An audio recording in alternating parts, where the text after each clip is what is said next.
Os Diamantes Fatídicos, capítulo 3, parte A. A sombra da vítima enlouquecida clama por justiça. Livro 2. Ramiro Álvares era um estroína e dependente de cocaína, quase um parasita social.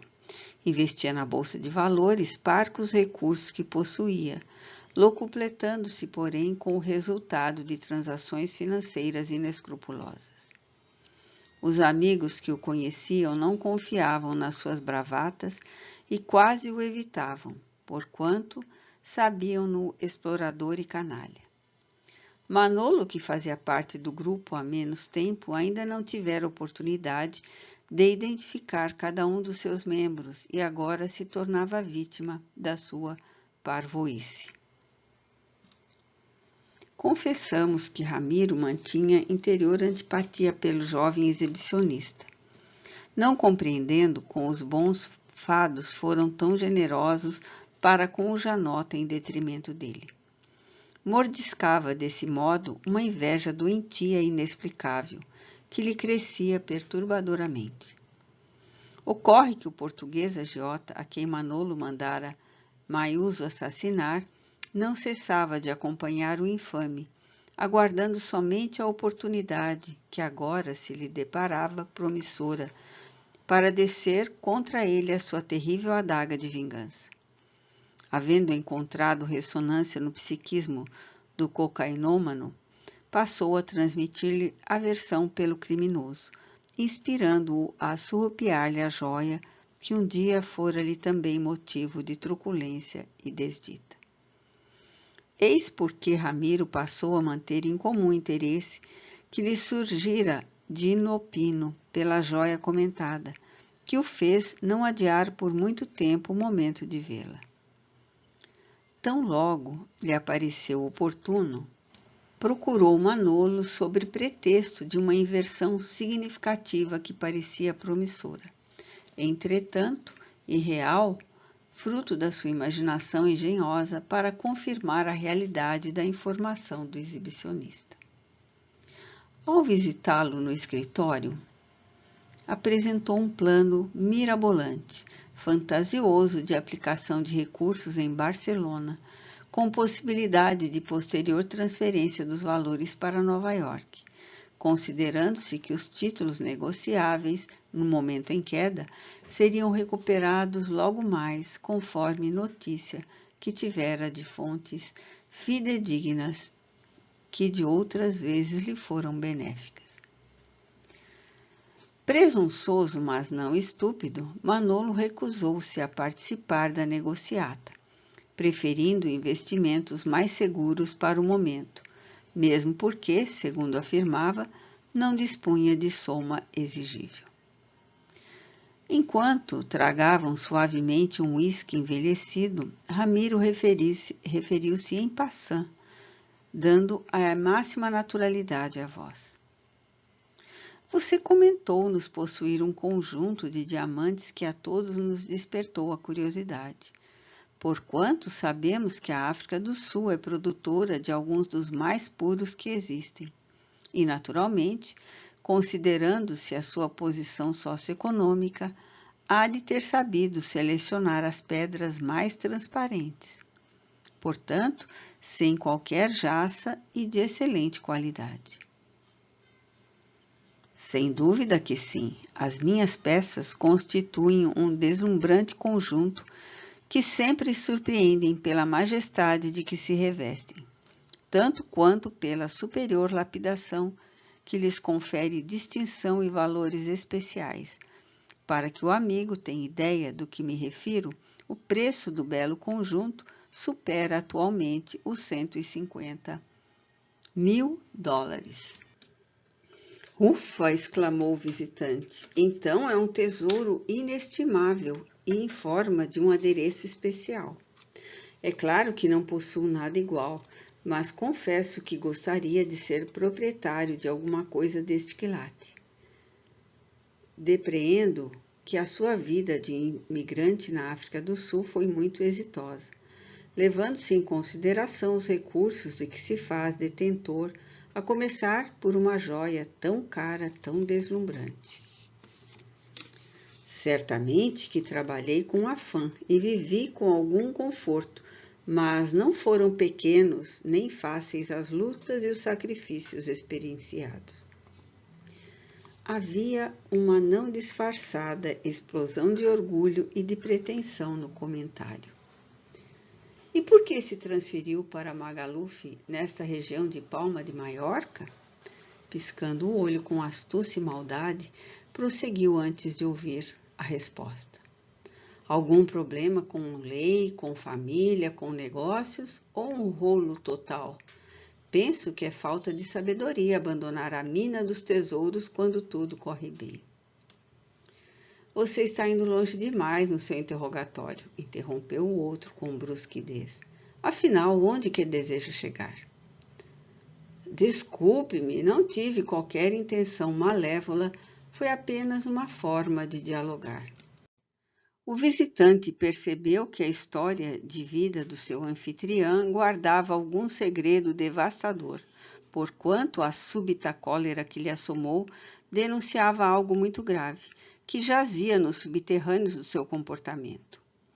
Isso o alegrou de alguma forma, por dar-se conta de que não é novidade na história da existência de muitas fortunas estarem presentes, mal acobertados, os crimes, a desonra, os sórdidos compromissos. Manolo irritara-se visivelmente e estava a ponto de expulsar o curioso, quando, muito astuciosamente, este estimulou-lhe a vaidade. Congratulo-me sinceramente com você, ainda jovem, triunfador, com brilhante futuro pela frente e um passado de esforços hoje compensados pela comodidade. Fazendo uma pausa psicológica a fim de avaliar o resultado do que dissera, deu continuidade. Sempre tive um particular fascínio por diamantes. Atraem-me as narrações em torno de tesouros que carregam bênçãos e maldições, como os da tumba do faraó Tutancâmon, envoltos em lendas carregadas de mistério, quais aqueles que teriam levado à morte o Lord Carnarvon e todos quantos participaram das escavações da tumba famosa e do seu translado para o Cairo, inicialmente e depois para Londres. Sabe-se hoje quase com certeza que o fantasma do faraó, que a todos vitimou de maneira inesperada, teria sido bactérias e micro-organismos outros que os infectaram, não havendo na época tratamento especializado contra estes, tais a penicilina, a streptomicina e outros específicos. Nada obstante, não deixa de ser fascinante quando se fala sobre diamantes de sangue, aqueles que terminam por vitimar os seus possuidores. Mentalmente teleguiado pelo português, Ramiro penetrava no inconsciente de Manolo, que pensava de forma quase equivalente. Interessado nas informações do visitante, houve um momento de intensa afinidade entre os dois, como se uma atração, que poderia ser fatídica depois, estivesse aproximando-se enquanto realizava a conspiração para a truculência. No silêncio que se apresentou espontâneo, podia-se ouvir o pulsar dos descompassados corações, vitimados pela ansiedade ou tomados pelas vibrações morbosas do adversário desencarnado. O espírito, Antônio Manuel de Alcântara e Silva, encontrara por fim o símile psíquico ideal para permitir-se o desforço que anelava. Desde os dias já distantes do crime de que fora vítima, a sua existência no além-túmulo centrava-se no anseio de consumar a vingança. Esmagar o biltre que lhe roubara o corpo e o dinheiro, ficando com os diamantes, era o estímulo permanente para respirar e permanecer na ideia da sobrevivência. Padecia, assim, experimentando os reveses da anterior existência, destituída de dignidade, carpindo, por sua vez, sofrimentos pungentes, fruto do ódio daqueles desencarnados, aos quais também trucidara com a exorbitância dos juros da sua desonesta profissão, ouvindo as pragas e o rancor das viúvas e dos miseráveis que foram devorados pela sua ganância. No entanto, a sua mente detinha-se fixa no homicida. Quando lhe parece parecer oportuno, arrematou Ramiro com a voz quase melíflua, gostaria de ver esse conjunto tão precioso, caso isso não lhe produza desagrado ou aborrecimento. É certo que não se trata de dúvida em torno da sua legítima posse, mas sim de um interesse natural despertado pela sua informação. Foi o suficiente para que Manolo, com o peito túmido de emoção, solicitasse-lhe um pouco de paciência, enquanto buscava o estojo de veludo que guardava as pedras fabulosas. Levantou-se e dirigiu-se a uma sala contígua, discretamente acompanhado pelos olhos cobiçosos do interessado. Ao fechar a porta, não o fez corretamente, e ela permaneceu um pouco entreaberta, permitindo-se ver de fora a movimentação na direção do cofre na parede, resguardado por um quadro com preciosa tapeçaria de Lursat. Ramiro levantou-se furtivamente e viu-o abrindo a caixa forte de onde retirou o volumoso escrínio envolto em espesso tecido azul marinho. Encostou a porta sem a trancar e retornou ao espaço anterior, onde o outro o aguardava, ansioso, mas com aparência de tranquilidade. A mente do visitante estava assodada pela alucinação do vingador desencarnado, e um sentimento surdo de ódio assomou-lhe do coração ao cérebro, por pouco não o fulminando. O fato, o proprietário desenrolou a caixa com uma emoção quase sensual, destrancou-a e abriu-a. As duas cabeças inclinaram-se na direção do colar e das demais peças que faiscavam, derramando uma fria luz que o surpreendeu, arrancando-lhe uma exclamação de entusiasmo. Ambos ficaram pálidos e trêmulos. A magia do brilho fascinou-os. Manolo retirou o colar com um cuidado obsessivo e ergueu-o, encostando ao peito, e moveu-se como se fosse examinar o resultado da exibição em um espelho invisível. Notavam-se-lhe o orgulho, a felicidade, em uma completa mescla de paixão e loucura. Ramiro pediu-lhe permissão para tocar o delicado trabalho, a fim de senti-lo fisicamente no que foi atendido. Ao fazê-lo, uma estranha sensação de domínio alucinou-o, como se estivesse encontrando algo que houvera perdido, e de repente estava ao seu alcance. Pela mente aturdida, relampegou a ideia de possuí-lo de qualquer maneira.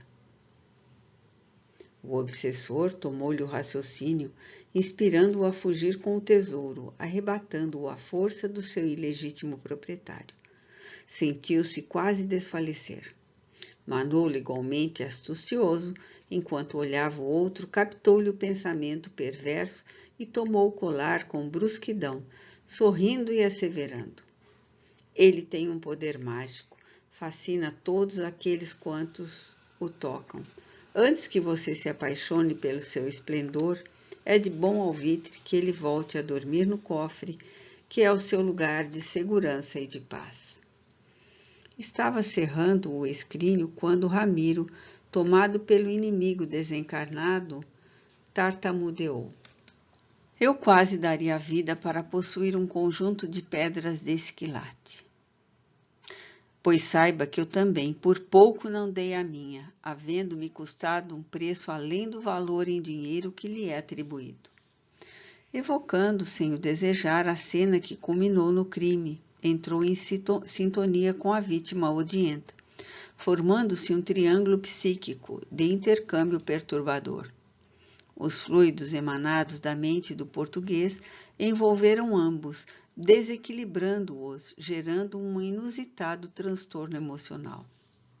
A tarde caía lentamente. O escritório estava deserto. O ar morno, abafado, amolentava-os, propiciando um clima especial para o que aconteceria logo mais, sem aviso prévio. Ramiro, temendo nunca mais ter acesso ao deslumbrante conjunto, foi tomado literalmente pela energia obsessiva e atirou-se sobre Manolo, tentando arrebatar o estojo valioso. Parecendo haver-lhe captado o pensamento, ele defendeu-se com a rapidez de um felino, socando-o e atirando-o de encontro ao bureau do escritório. Em face do golpe recebido, caindo ao solo, o agressor sofreu um corte na face e o sangue escorreu-lhe quente. Furioso e desequilibrado sob o comando da mente perversa, tomou de um peso de papel em cristal maciço e atirou-o contra o opositor, que se abaixou, fazendo que o arremesso fosse contra a parede, ali deixando um sinal. Sem alternativa, os dois atracaram-se aos socos e pontapés. Sendo Manolo mais jovem e mais ágil, desvencilhou-se-lhe celeremente e apanhou sobre a mesa um pontiagudo abridor de cartas, com o qual feriu-o por diversas vezes, levando-o a explodir em gritos desesperadores. Por fim, caindo ensanguentado, estertorando, enquanto rogava ajuda ao outro, que estava possesso e o mataria, não fosse os seus apelos angustiantes de socorro. O quase homicida deixou-o no solo, foi guardar as joias e retornou resfolegante. Embora o ódio que o dominava, distendeu a mão na direção do caído, que se sentou na poltrona, apoiado pelo adversário, que trouxe uma toalha úmida e lhe a deu, a fim de pressionar a testa e o peito feridos. A hemorragia, embora não fosse abundante, era significativa, por isso resolveram ir a um pronto-socorro, a fim de ser evitado algo pior.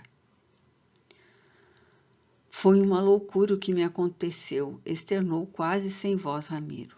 Jamais me sucedeu algo semelhante. Uma força do mal tomou-me o cérebro e o desespero atirou-me contra você.